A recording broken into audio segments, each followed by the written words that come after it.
This is The Space Shot, episode 193 for November 23rd, 2017. New Shepard and Endeavour. Hey everyone, welcome to The Space Shot, your daily space history, pop culture, and news fix. I'm John Molnix.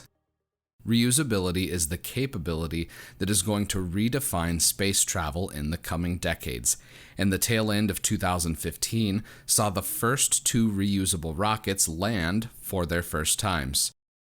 On November 23, 2015, Blue Origin successfully tested their suborbital New Shepard vehicle at their West Texas landing site. The New Shepard is a suborbital launch vehicle that can send a small capsule, which will eventually take tourists and small experimental payloads into space for a few minutes.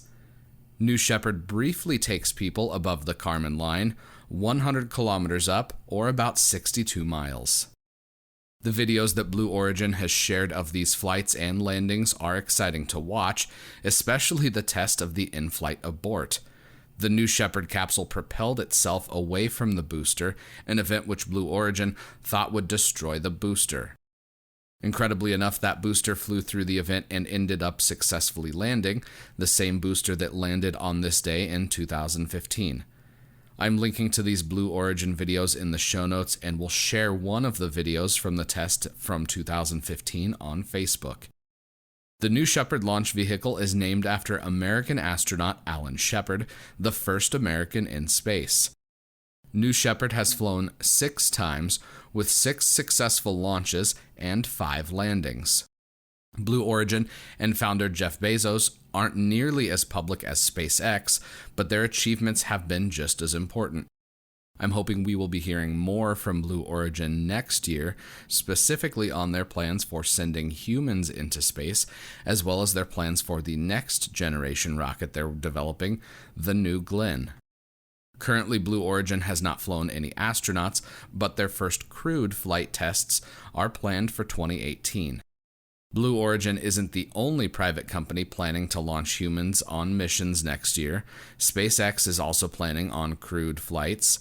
The dates for these human-rated missions for both companies have slipped, so here's to hoping 2018 is when we will see private companies finally accomplish this incredible feat.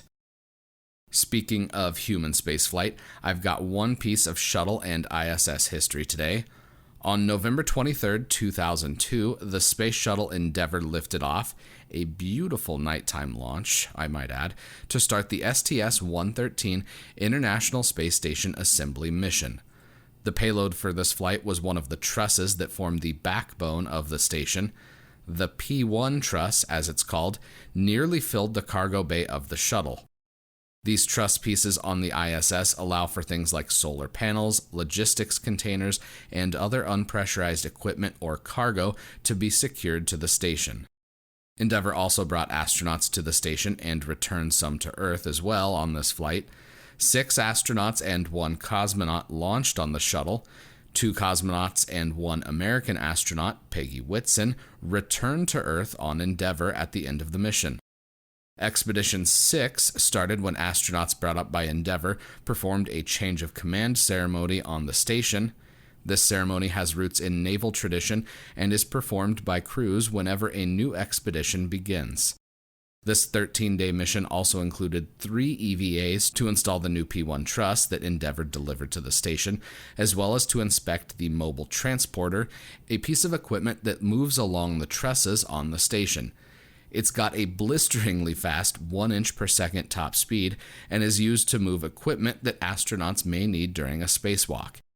The wheels that attach this mobile transporter to the station are similar to that of a suspension roller coaster that you may find at an amusement park, with wheels on top of and underneath the track. Sadly, STS-113 was the last successful shuttle flight before the Columbia disaster in 2003. Since you're here, why don't you let me know what you think of the podcast by leaving a review on iTunes. It takes just a minute to do that, and it makes a huge difference because it helps even more people find the show.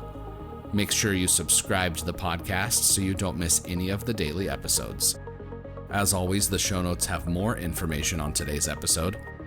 You can hit me up on Instagram and Twitter. Find me at John Molnix. I'm always up to chat. You can also connect with me on Facebook. Just search The Space Shot or click the link in the show notes.